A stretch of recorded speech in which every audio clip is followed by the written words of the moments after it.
नमस्कार, मैं हूं चारू गुप्ता, कंसल्टेंट सुषमा क्लिनिक लुधियाना। आज हम बात करने जा रहे हैं कोरोना वायरस पे। कोरोना वायरस डिजीज एक ग्लोबल हेल्थ इमरजेंसी डिक्लेयर किया जा चुका है।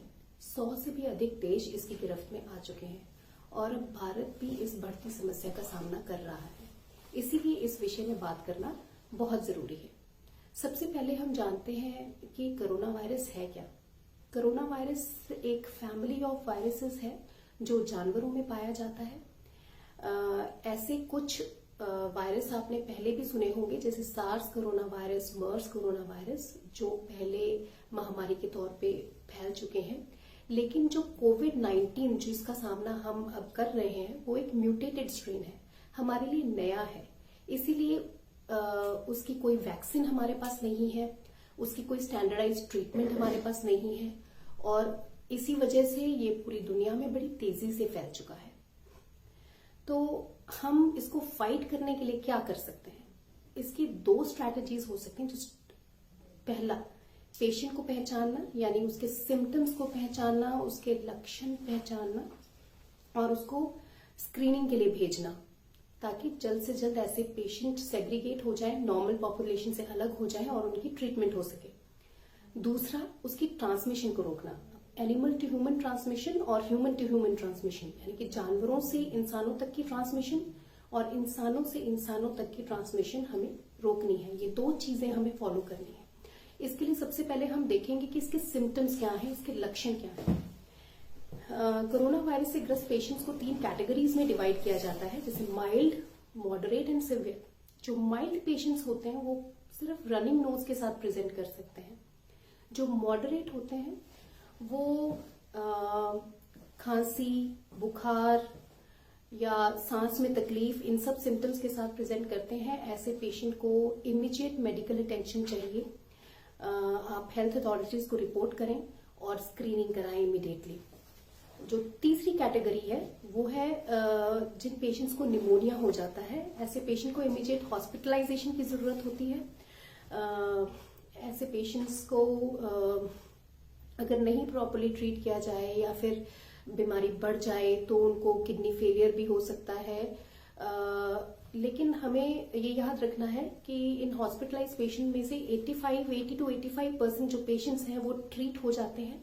जो रह जाते हैं, जिनको नहीं बचाया जा सकता, वो पेशेंट ज्यादातर वो होते हैं जिनकी या तो इम्यूनिटी वीक होती है या जो इम्यूनोसप्रेसेंट्स पे हैं या जिनको कोई अंडरलाइन बीमारी पहले से है, जैसे क्रॉनिक डायबिटीज, हाइपरटेंशन के पेशेंट्स हैं, क्रॉनिक अस्थमैटिक्स हैं, कोई लंग फाइब्रोटिक डिजीज है उनको। तो ये सिवियर कैटेगरी होती है। सिम्टम्स की बात कर चुके हैं हम।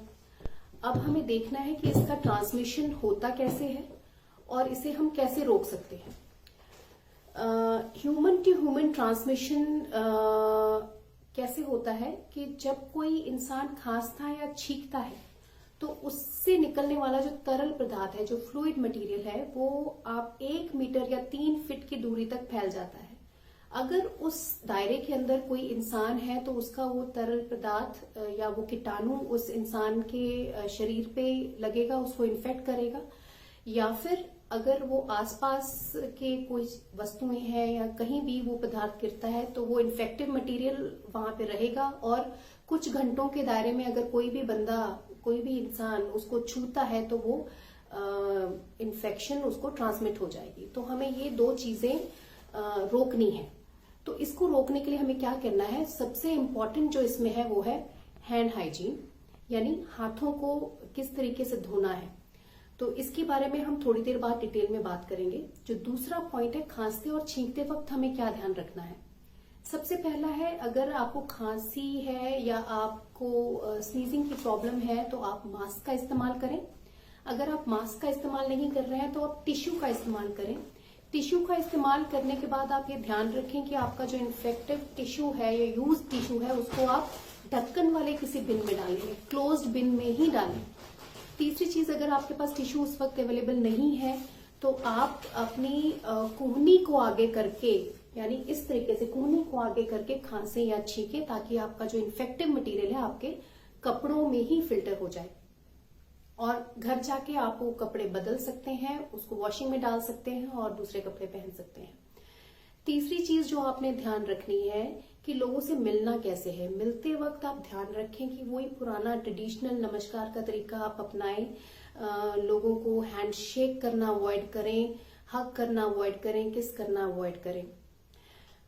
इसके अलावा जो चीज आपने ध्यान रखनी है वो है फूड हाइजीन, यानी खाना बनाते वक्त आपके हाथ धुले हुए होने चाहिए। खाना जो रॉ मटेरियल है वो एकदम प्रॉपरली वॉश्ड होना चाहिए और अच्छी तरह से कुक्ड होना चाहिए।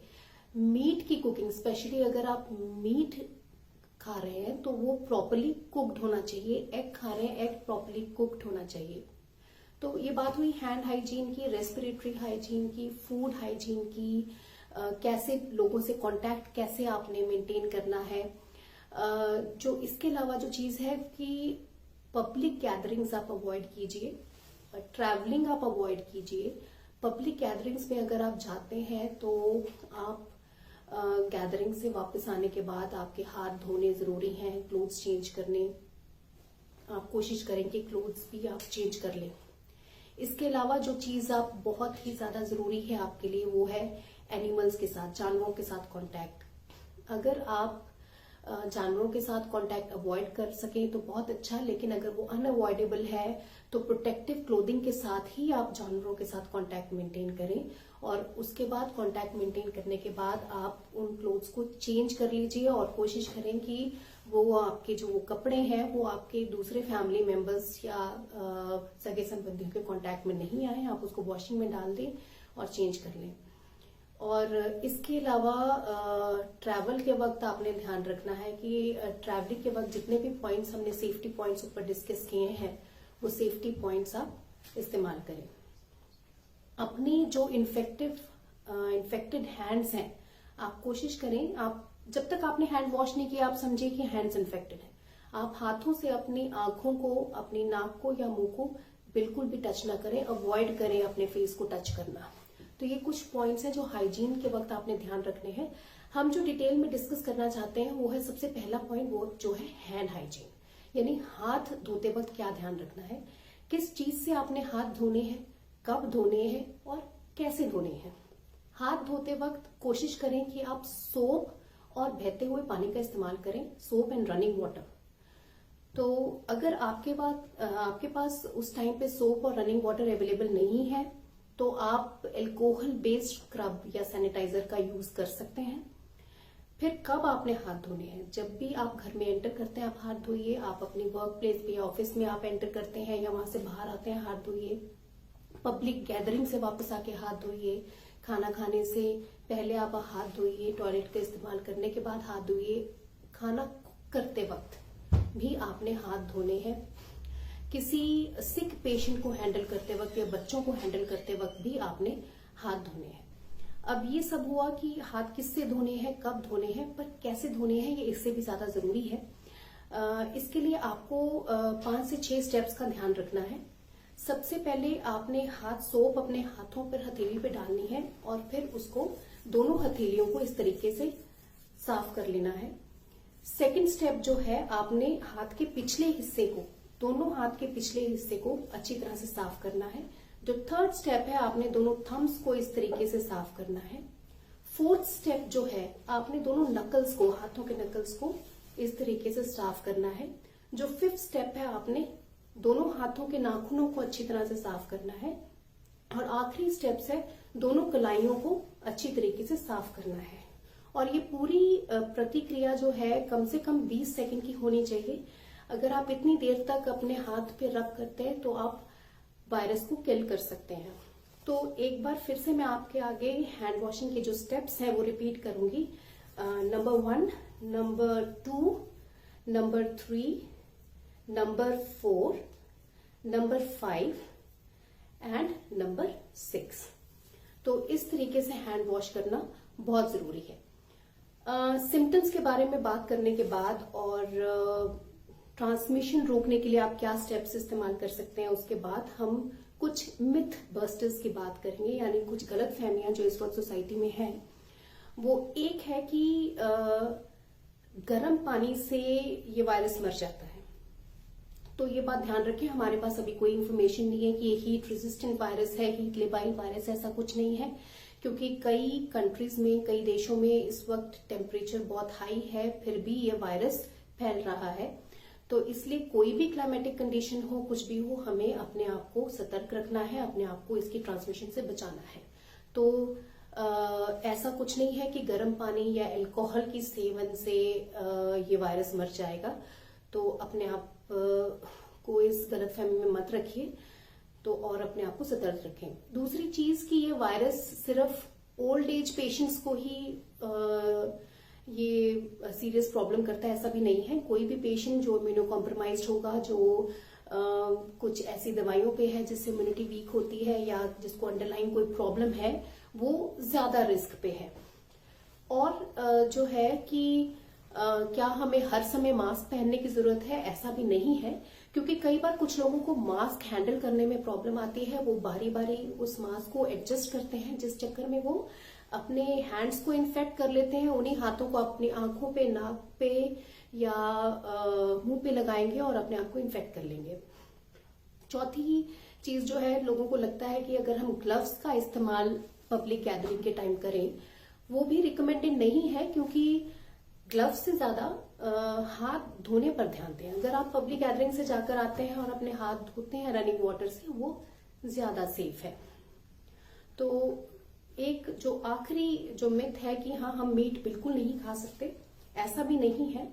अगर आपका जो मीट है वो नॉन इन्फेक्टेड एनिमल से है और आप उसको अच्छी तरह से कुक करके उसको खाते हैं, तो वो भी हमारे लिए सेफ है।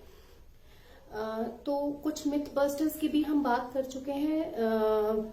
जाने से पहले मैं ये कहना चाहूंगी कि हमें सेफ रहना है, स्मार्ट बनना है और हमें काइंड रहना है। अपना सेफ्टी रखिए। ट्रांसमिशन रोकने के लिए जो स्टेप्स मैंने आपको बताए हैं उसका इस्तेमाल कीजिए। स्मार्ट बनिए। जो इन्फॉर्मेशन आपको अपडेट्स आपको मिल रहे हैं उसको ध्यान में रखते हुए ही फर्दर एक्शन लें। और प्लीज बी काइंड। आपको कुछ भी अगर ऐसा सिम्टम आता है, हेल्थ अथॉरिटीज को रिपोर्ट कीजिए और दूसरों को इस इन्फेक्शन से बचाएं। और ट्रैवल जितना हो सके अवॉइड करें। Thank you.